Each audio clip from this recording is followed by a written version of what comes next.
Good morning everyone. On today we are going to study about the old and new religions. आज हम old और new religions के बारे में क्या करेंगे, स्टडी करेंगे. The 1000 years of history that we are exploring witnessed major developments in religious traditions. People's belief in the divine was sometimes deeply personal, but more usually it was collective. Collective belief in a supernatural agency. Religions was often closely connected with the social and economic organizations of local communities. As the social words of these groups altered, so too did their beliefs.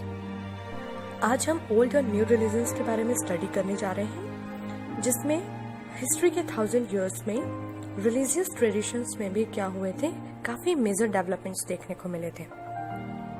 कई बार लोगों का जो belief था, उनकी जो आस्था थी अपने भगवान पर, वो काफी डीपली पर्सनल होती थी, लेकिन इसे ज्यादा तौर पर कलेक्टिवली भी देखा जाता था.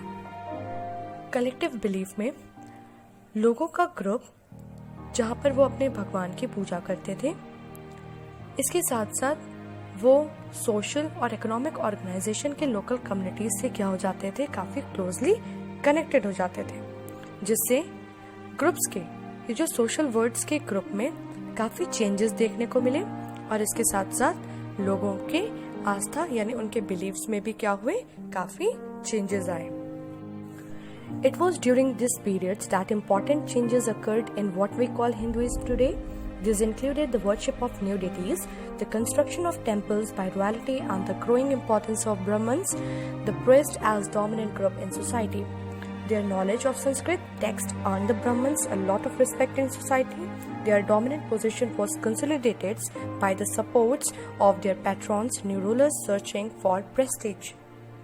इस पीरियड के टाइम पे हमें काफी इम्पोर्टेंट चेंजेस देखने को मिले थे, जिसे आज हम हिंदुइज्म कहते हैं. इसमें भी क्या हुए थे, काफी चेंजेस देखने को मिले थे. जैसे कि लोग नए देवी देवताओं की पूजा करना लोगों ने स्टार्ट कर दिया था. जो रूलर्स थे, किंग्स थे, उन्होंने टेम्पल्स के कंस्ट्रक्शन से स्टार्ट कर दिए थे, उन्हें बनवाना शुरू कर दिया था. और इस पीरियड के टाइम पे ब्राह्मण्स की और प्रिस्ट यानी उनके पुजारियों की जो वैल्यूज थी, वो भी काफी तेजी से सोसाइटी में बढ़ रही थी. क्यों ऐसा हो रहा था? क्योंकि ब्राह्मण्स के पास संस्कृत के नॉलेज थे, जिसकी वजह से सोसाइटी में उनका जो रिस्पेक्ट था वो काफी ज्यादा था. इनकी इस डोमिनेंट पोजीशन को हमारे जो किंग्स थे, जो नए नए रूलर्स थे, वो क्या कर रहे थे, अपने गौरव के लिए वो उनका सपोर्ट कर रहे थे, यानी उनकी सिक्योरिटी कर रहे थे, उन्हें प्रोटेक्शन प्रोवाइड कर रहे थे. One of the major developments of this period was the emergence of the idea of bhakti, of a loving personal deity that devotee could reach without the aids of priest or elaborate rituals. You will be learning about this and other traditions in chapter 8. इस period के time पे एक और major development हुआ था, वो क्या था, आइडिया ऑफ भक्ति. आइडिया ऑफ भक्ति भी क्या हो रहा था, इस पीरियड के टाइम पे काफी तेजी से डेवलप्ड हो रहा था, जिसमें लोग अपने पर्सनल भगवान पर क्या कर रहे थे, अपनी भक्ति को बिना किसी पुजारी के, बिना किसी प्रिस्ट या किसी रिचुअल्स के बिना वो क्या कर रहे थे, अपने भगवान की पूजा कर रहे थे, उनकी भक्ति कर रहे थे, जिसके बारे में, इनके ट्रेडिशंस के बारे में आप चैप्टर 8 में स्टडी करेंगे. This was also the period when new religions appeared in the subcontinent. Merchants and migrants first brought the teachings of the Holy Quran to India in the 7th century. Muslims regard the Quran as their holy books and accept the sovereignty of the one God, Allah, whose love, mercy and bounty embrace all those who believe in Him, without regard to social backgrounds. इस period के दौरान, इस period के time पे कई ऐसे new religions क्या हुए थे, सब कंटिनेंट्स में फॉर्म्ड हुए थे.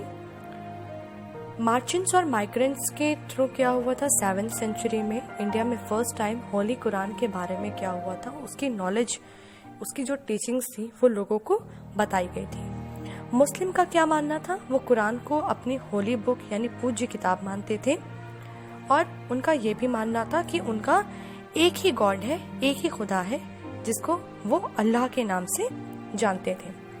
अल्लाह कौन है? जो भी उन पर बिलीव रखता है, जो भी उन पर एक विश्वास, एक आस्था रखता है, अल्लाह बिना उसका सोशल बैकग्राउंड देखे उन पे अपना प्यार, अपनी दया बनाए रखता है।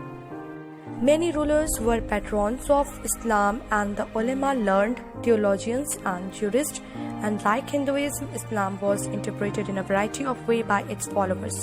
There were the Shia Muslims who believed that the Prophet Muhammad's son-in-law Ali was the legitimate leader of the Muslim community, and the Sunni Muslims who accepted the authority of the early leaders, Khalifas of the community and the succeeding Khalifas. There were other important differences between the various schools of law, Hanafi and Shafi, mainly in Hindu and in theology and mystic traditions. कई ऐसे rulers थे जो इस्लाम के और उलमा के सिखाए हुए थियोलॉजियंस और ज्यूरिस्ट की क्या कर रहे थे, सिक्योरिटी प्रोवाइड कर रहे थे, उन्हें सिक्योर कर रहे थे। हिंदुइज्म की तरह ही इस्लाम में भी क्या थे, इनके कई फॉलोअर्स थे जो कि इसे अलग अलग तरीके से मानते थे।